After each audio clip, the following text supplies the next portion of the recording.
अस्सलाम वालेकुम रहमतुल्लाहि व बरकातहू।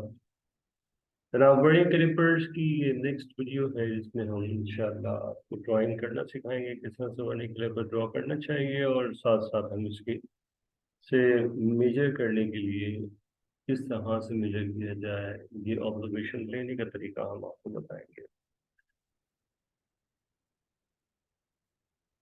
ये देखिए, पहले हमने एक लाइन ड्रॉ की हॉरिजॉन्टल, एक स्केल के बराबर, जो आपका स्केल नॉर्मल होता है ज्योमेट्री बॉक्स के अंदर। इसके पैरेलल दूसरी लाइन हमने बनाई, लेकिन थोड़ा सा हमने इसको आगे बढ़ा दिया है। इसके बाद हम यहाँ स्केल बनाते हैं जिसमें एक लाइन बीच में ड्रॉ करने के साथ साथ इसके ऊपर वर्ल्ड मेन स्केल ये पूरा कहला रहा है, जिसमें एक बड़ी डिवीजन, चार छोटी डिवीजन, एक बड़ी डिवीजन, चार छोटी डिवीजन, एक बड़ी डिवीजन। और इस तरीके से यहाँ पर 5 मिलीमीटर की फिफ्थ डिवीजन है, एक स्मॉल डिवीजन मेन स्केल के ऊपर। जीरो डिवीजन के बाद 1 millimetre, 2 millimetre, 3 millimetre, 4 millimetre, 5 millimetre. और 10वीं डिवीजन जो है वो 10 मिलीमीटर, 10 मिलीमीटर, लेकिन 10 मिलीमीटर बराबर होती है 1 सेंटीमीटर की, तो ये 1 सेंटीमीटर कहलाती है। ये बात जहन में रहनी चाहिए कि 1 सेंटीमीटर इक्वल्स टू 10 मिलीमीटर।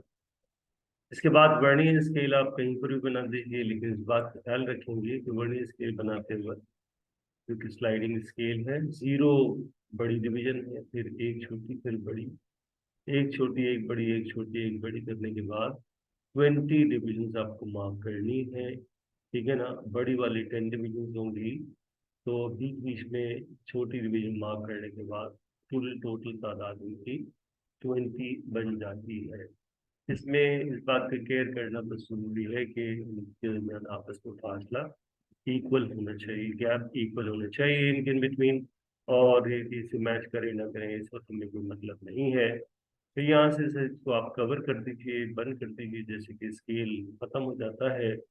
फिर उसके बाद यहाँ पर आप अपर जॉ के लिए एक लाइन ड्रॉ कीजिए जो कि छोटी होगी और लोअर जॉ के लिए बड़ी होगी। इसी के पैरेलल अपर जॉ के लिए ये और लोअर जॉ के लिए ये दोनों चीजें स्लाइड करती हैं आगे पीछे, तो इसलिए इसको जो है इसके पैरेलल दिखाया गया है, अलग से दिखाया गया है। इसके बाद लोअर जॉ को पूरा करने के लिए यहाँ से लेके आया, उसको कवर कर दिया नाइफ की शक्ल में, और यही काम यहाँ से किया। ख्याल रहे कि लोअर जॉ बनाते हुए ये जो बाहर की तरफ कर्व आप शो करेंगे, और इसलिए कि अंदर प्लेन होने की वजह से किसी भी चीज़ की एक्यूरेट मेजरमेंट के लिए अंदर वाला हिस्सा प्लेन होना जरूरी है। यहाँ रख के हम किसी भी चीज़ का डायामीटर यानी कुतर निकालेंगे, एक्सटर्नल डायमीटर निकालेंगे, बैरूनी कुतर निकालेंगे, और थिकनेस निकालेंगे यानी चौड़ाई या मोटाई निकालेंगे। ठीक है, लंबाई निकालेंगे। और अपर जॉ के लिए हम इसको अंदर की तरफ कर्व दिखाएंगे, दोनों में अंदर की तरफ कर्व, बाहर की तरफ जो है वो प्लेन इसलिए रखा जाता है ताकि ये किसी भी हॉलो यानी फला वाली चीज जो होती है जिसके बीच में फला होता है, उसके फला के दरमियान अगर वो सर्कल की शेप में है यानी ग्लास की शक्ल में है, तो इसका इंटरनल डायमीटर निकाला जा सके। और अगर कोई हॉलो डब्बा है तो डब्बे का अंदरूनी लेंथ और अंदरूनी विड्थ यानी लंबाई और चौड़ाई मालूम की जा सके।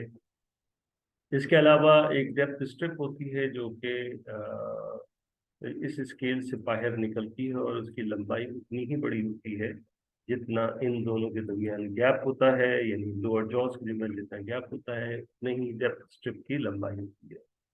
होता कुछ यूं है कि जब ये जो वर्नियर स्केल है जो कि इसके साथ जुड़ा है लोअर जॉ के और अपर जॉ के और साथ में डेप्थ स्ट्रिप के, तो ये चारों चीजें एक साथ मूव करती हैं, अपर जॉ, लोअर जॉ और डेप्थ स्ट्रिप, और इसके साथ में वर्नियर स्केल, ये एक साथ स्लाइड करती हैं, चाहे ये आगे जाए चाहे ये पीछे जाए, ये तीनों एक साथ। इसकी वजह ये है कि आप चाहे यहाँ रख के मेजरमेंट करें तब भी ये दिखाएगा मेजरमेंट यहाँ से लेकर यहाँ तक, आप चाहे अपर जॉ से मेजरमेंट करें तब भी ये दिखाएगा मेन स्केल के जीरो से बड़े स्केल के जीरो तक, यहाँ तक इसकी मेजरमेंट। और अगर इसकी गहराई मालूम करना चाहें, जैसे ग्लास है उसकी गहराई है, जैसे पेन का कैप है, तो उसकी गहराई मालूम करना चाहेंगे, उसकी गहराई कितनी है, कितनी डेप्थ उसकी कितनी है, तो आप उसको भी यहीं से मेजर करेंगे। अब हम इसके ऑब्जर्वेशन लेने के लिए देखें, आपको दिखाया गया कि ये आगे की तरफ जो स्लाइड हुआ है, तो दोनों जॉ आपस में जुड़ गए हैं, लोअर जॉ और अपर जॉ। ये जो प्लेन सरफेस हैं वो आपस में एक चिपक गए हैं, और मेन स्केल के जीरो के सामने स्लाइड करते हुए जब सर्कुलर स्केल वर्नियर स्केल आया, तो वो भी इसके साथ जीरो से जीरो मैच कर गया। अब इसके बाद फिर जब आपको किसी चीज की मेजरमेंट लेनी होगी, तो इसको आप पीछे धकेलेंगे और दोनों जॉस के दरमियान उस चीज को रख के और लोअर जॉ को आगे शिफ्ट करेंगे। तो इस चीज की अब मेजरमेंट हमें लेनी है, जो हम यहाँ से मेन स्केल के जीरो और वर्नियर स्केल के जीरो के दरमियान इसको नोट किया जाएगा। इसके तरीकेकार कुछ यूं है कि इसके लिए हम ऑब्जर्व करते हैं कि ये वर्नियर स्केल का जीरो और मेन स्केल के जीरो के दरमियान जो फर्क होता है, जो गैप होता है, जो डिफरेंस होता है, वो असल में मेन स्केल की रीडिंग कहलाती है।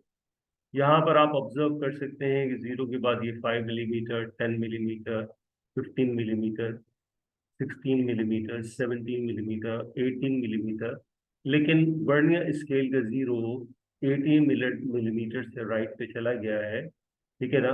तो 18 मिलीमीटर, या इसको 10 से डिवाइड कर दे तो 1.8 सेंटीमीटर इसकी रेंज बनेगी।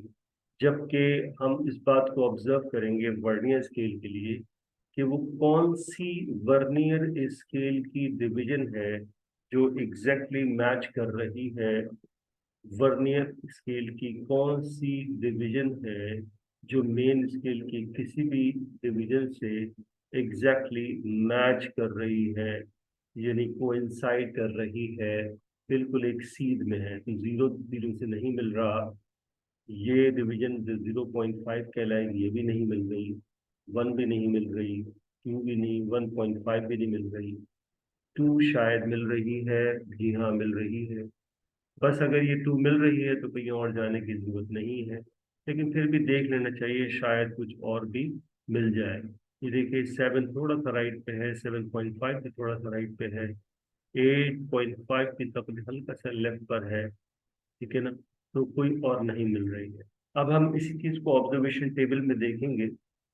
जैसे कि मैंने आपको बताया था कि ये जो वर्नियर स्केल का जीरो है, ये मेन स्केल रीडिंग बताता है। तो ये 115 है, 16 है, 17 है, 8 को क्रॉस करके, क्योंकि ये वर्नियर स्केल यूं करके स्लाइड करके जा रहा था, तो इसने 18 को क्रॉस कर लिया है, इसलिए 18 मिलीमीटर इसकी मेन स्केल रीडिंग कहलाएगी। और जैसे कि हमने देखा कि सेकंड डिवीजन यानी 2 डिवीजन जो जिस पे लिखा हुआ है, वो मैच कर रही है वर्नियर स्केल की 2 वाली डिवीजन, मैच कर रही है मेन स्केल की किसी भी डिवीजन से, तो जनाब ये 2 कहला रही है।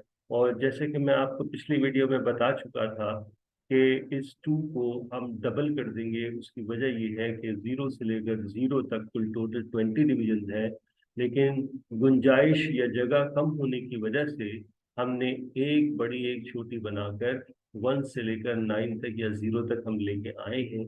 तो जो भी डिवीजन मैच करेंगी उसको हम डबल करेंगे, तब जाके वो एग्जिट डिवीजन जो कहलाएगी वर्नियर स्केल रीडिंग। तो 2 को हमने 2 से डबल करके मल्टीप्लाई कर दिया, तो ये 4 हो गया।